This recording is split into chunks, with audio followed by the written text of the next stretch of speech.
Hi, my name is Sarah McCoy. I'm the author of the novel The Time It Snowed in Puerto Rico, published by Crown Random House. Today happens to be my birthday, so I thought what a better way to spend it than to share it with all of you in my very first video reading. The only thing that could possibly make today any better is if my family were here with me.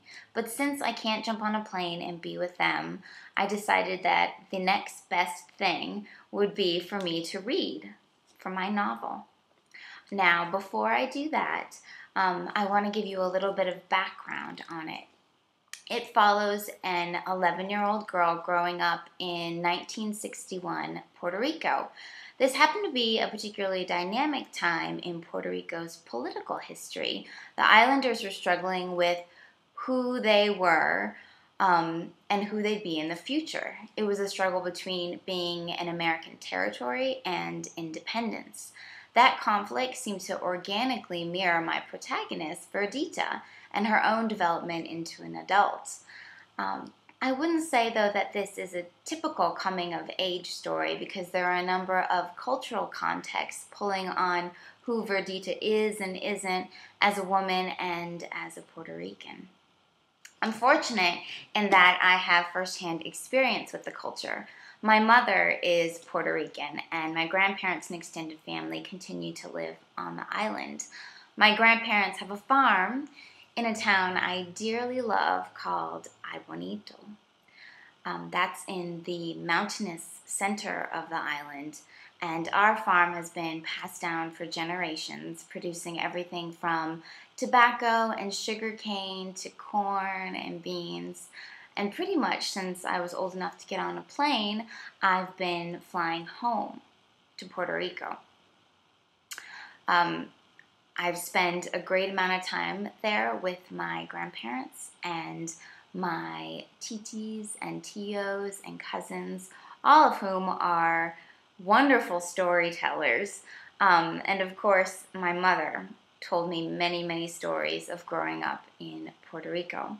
All of that family, plus a great big dose of imagination, and my protagonist, Verdita, was born on the page.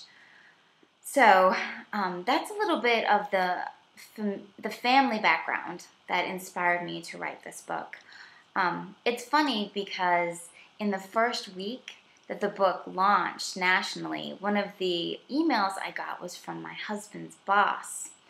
He's Puerto Rican, but we'd only had a handful of conversations before this. So when his email popped up on my inbox, I was definitely curious. But he wrote a very to-the-point email. He said, "Congratulations, Sarah, from another Puerto Rican, but I can't imagine it ever snowing in Puerto Rico." And that is probably the one question I get asked more than any other. What's up with the title?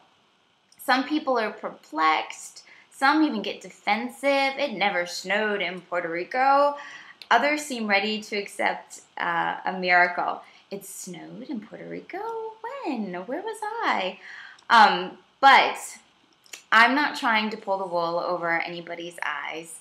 My husband's boss was correct. It has never naturally snowed from the clouds down over the island of Puerto Rico.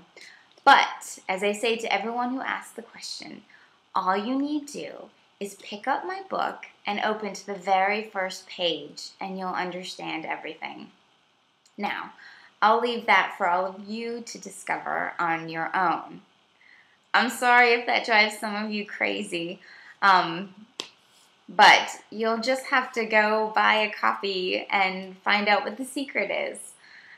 Yes, I'm trying to sell you my novel, and yes, selfishly, I would love nothing more than for each and every one of you to have your own copy to read over and over and pass to your neighbors, to your friends, to your family, even to your children.